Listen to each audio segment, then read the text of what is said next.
Seat അവസാന നിമിഷം വരെ എനിക്കെന്നുള്ള രീതിയിൽ അവിടുന്ന് പാർട്ടി ബസ് നിർദ്ദേശം ഉണ്ടായിരുന്നു. രാവിലെ തന്നെ വിളിച്ചിട്ട് പറഞ്ഞു സീറ്റ് ഡെന്നിസ് കാൻഡിക്കാണ്, കൺഫേമായി, പ്രാർത്ഥിച്ചൊരുങ്ങിയിരിക്കുക എന്ന് പറഞ്ഞിരുന്നു.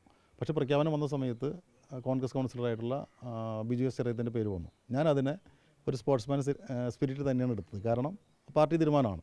അതിലെനിക്ക് ഒരു വിരോധം, ഞാൻ ഒരു തരത്തിലുള്ള പരസ്യ പ്രതികരണത്തിനോ ഒന്നിനും നിന്നില്ല. താങ്കളുടെ ഫേസ്ബുക്ക് പോസ്റ്റിൽ വളരെ ഗുരുതരമായ ആരോപണം, കുടിയേക്കാൾ വലുത് കോടികളും അതുപോലെ തന്നെ കുടിലിനേക്കാൾ വലുത് മഹല്ലുകളും എന്ന രീതിയിലുള്ള ഒരു വലിയൊരു താജ്മഹൽ പോലുള്ള അങ്ങനത്തെ എന്താണ് ആരോപണം ഉന്നയിക്കാൻ കാരണം? അത് പറയാനുള്ള പ്രധാന കാരണം, ഞാൻ ഇപ്പോൾ ഇന്നലെ ആശുപത്രിയിലായിരുന്നു.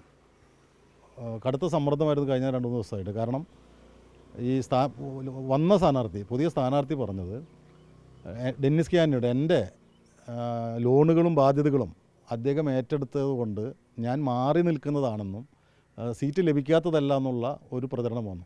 കഴിഞ്ഞ 53 വയസ്സായിപ്പോൾ എനിക്ക്. എൻ്റെ പൊതുജീവിതവും വ്യക്തിജീവിതവും സുതാര്യവും മൂല്യബോധത്തിൽ അധിഷ്ഠിതമാണ്.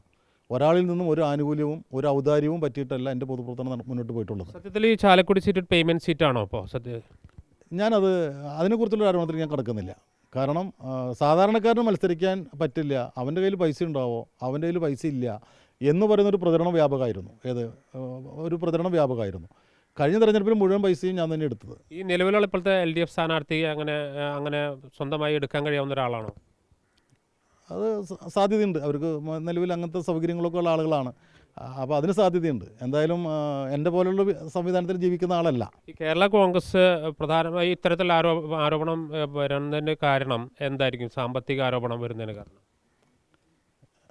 ഇത് സ്വാഭാവികമായും ജനാധിപത്യം എന്ന് പറയുന്നത് എല്ലാവരും ഉൾക്കൊള്ളുന്നതാണ്. സമ്പന്നനും സാധാരണക്കാരനും പാവപ്പെട്ടവനും എല്ലാവരും ഉൾക്കൊള്ളുന്നതാണ് ജനാധിപത്യം. ആ ജനാധിപത്യത്തിൽ സാധാരണക്കാർക്ക് ഇടമില്ലാത്തൊരു സാഹചര്യം സംജാതമാവുന്നുണ്ട്. കാരണം സാധാരണക്കാരൻ്റെ ഫണ്ടോടുകൂടി സാധാരണക്കാരിൽ നിന്ന് ശേഖരിച്ച് അങ്ങനെയൊക്കെയാണ് തിരഞ്ഞെടുപ്പിനെ നേരിടേണ്ടത്. ഏതെങ്കിലും കോടീശ്വരന്മാർ അവർ ചെലവഴിക്കുന്ന തുക മാത്രം കണ്ടിട്ട് ഒരു പൊതുപ്രസ്ഥാനത്തിന് ഒരു തിരഞ്ഞെടുപ്പിൽ മത്സരിക്കാൻ നമുക്ക് സാധിക്കില്ല. അപ്പോൾ സ്വാഭാവികമായും തിരഞ്ഞെടുപ്പ് എല്ലാവരുടേതുമാണ്, ജനാധിപത്യം എല്ലാവരുടേതുമാണ്, എല്ലാവർക്കും വേണ്ടിയിട്ടുള്ളതാണ്. അപ്പോൾ അതുകൊണ്ട് സാധാരണക്കാർ താങ്കളുടെ പണം ഉണ്ടായിരുന്നില്ല, അതുകൊണ്ട് സ്ഥാനാർത്ഥി ആയില്ല തവണ, അങ്ങനെയാണ് പറഞ്ഞതിൻ്റെ ഒരു രത്നച്ചുരുക്കം. എനിക്കൊരു വിശദീകരണം ശരിക്കും തന്നിട്ടില്ല. എന്നോട് അവസാനം പറഞ്ഞിരിക്കുന്നത് നിങ്ങൾക്ക് സീറ്റ് ഉണ്ടെന്ന് പറഞ്ഞിട്ടുള്ളൂ, പിന്നെ മറ്റേ ആളുടെ പേരാണ് പ്രഖ്യാപിച്ചത്. അപ്പോൾ എന്തുകൊണ്ടാണെന്നുള്ള പിന്നീട് ഒരു വിശദീകരണം വന്നിട്ടില്ല. ഏതായാലും പണം ഉള്ളത് കൊണ്ട് മാത്രം മത്സരിക്കാൻ കഴിയുന്ന സ്ഥിതിയിലേക്ക് കാര്യങ്ങൾ എത്തിച്ചേർന്നു എന്നതാണ് അദ്ദേഹം പറയുന്ന രത്നചുരുക്കം. തിരഞ്ഞെടുപ്പ് അതിൻ്റെ പ്രചരണത്തിൻ്റെ മൂർധന്യത്തിലേക്ക് കടക്കുമ്പോൾ ഇത്തരമൊരു ആരോപണം വരുന്നത് അത് എങ്ങനെ ഈ തിരഞ്ഞെടുപ്പിൽ ഈ മണ്ഡലത്തിൽ ബാധിക്കുമെന്ന് നമുക്ക് കാത്തിരുന്ന് കാണേണ്ടി വരുമായിരുന്നു.